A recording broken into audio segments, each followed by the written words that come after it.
గాక. క్రీస్తునందు ప్రియమైన దేవుని వాళ్ళారా, బాగున్నారా? దేవుని మహాకృపలో మనమందరం బాగున్నాం. మరొక దినాన దేవుడు మనకి సహాయకుడై ఉన్నారు. దేవుడు మనకు సహాయం చేయటానికి ఇష్టపడుచు ఉన్నారు. మన దేవుడు ఎంత మంచివారు.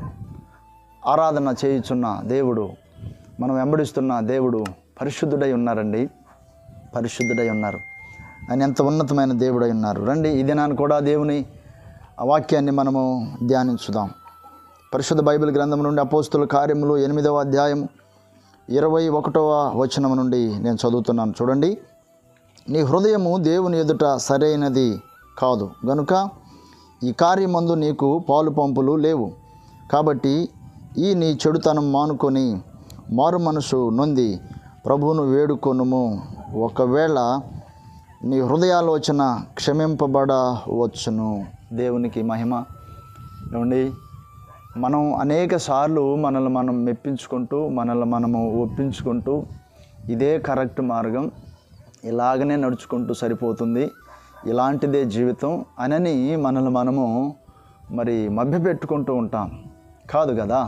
దేవుడు పైనను లోపలను, వెలుపటను లోపలను అంతటను ఎరిగి ఉన్న దేవుడు.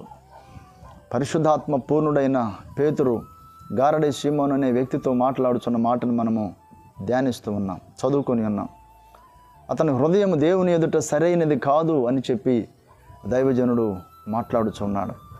నిజమే, కొందరు వారి వారి బంధకాల్లో ఉంటూ, రహస్య జీవితంతో ఉంటూ, రహస్య పాపములు చేయొచ్చు.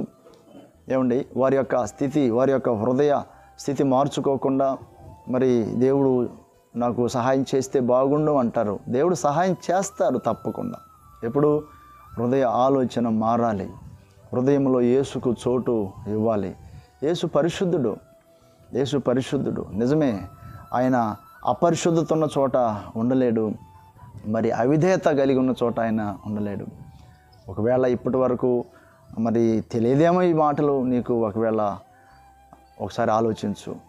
నీ హృదయం నీకు సరైనదిగా అయితే అది ఎలా సరిపోతుంది? యేసు పరిశుద్ధుడు. హృదయాలోచన మార్చుకొని పరిశుద్ధంగా జీవించటం, దేవునికి అంగీకారమైన జీవితం జీవించటం. ఎందుకంటే ఎరిగి ఉన్న దేవుడు నిన్ను దీవించాలని ఆశ కలిగి నీతో పంచుకుంటూ ఉన్నాడు. నీతో పంచుకుంటూ ఉన్నాడు. ఈ మాటలు నీతో పంచుకుంటూ ఉన్నాడు. దేవుడు నిన్ను ఆయన యొక్క పరిశుద్ధతతో నింపాలని, ఆయన యొక్క దీవెనతో నింపాలని. చూడండి, ఇప్పుడు ఒక పాత్రను తీసుకుందాం ఉదాహరణకు.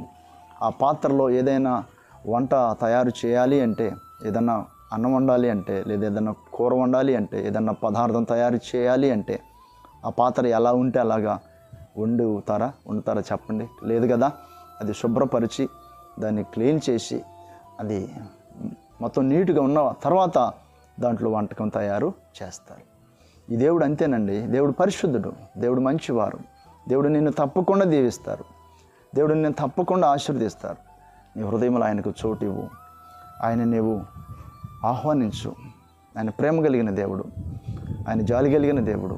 నీ స్థితి ఏదైనప్పుడు కొంతమంది ఇంత ఘోర పాపంలో ఉన్నాను, దేవుడు నన్ను క్షమిస్తాడా అనుకుంటారు. తప్పకుండా క్షమిస్తాడు.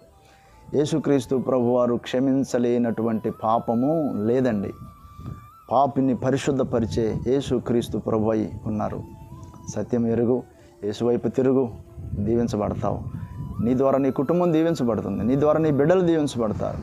నీ ద్వారా నీకున్న సమస్తము దీవెనకరంగా ఉంటుంది. దేవుడు నిన్ను దీవించును గాక. ఆమేన్. మన తండ్రి అయిన దేవుని ప్రేమ, మన రక్షకుడైన యేసుక్రీస్తు ప్రభు వారి కృప, పరిశుద్ధాత్మ దేవుని సన్నిధి సహవాసము మనకందరికీ తోడై ఉండి నడిపించును గాక. ఆమేన్. దేవుడు నిన్నెంతో ప్రేమిస్తూ ఉన్నాడు.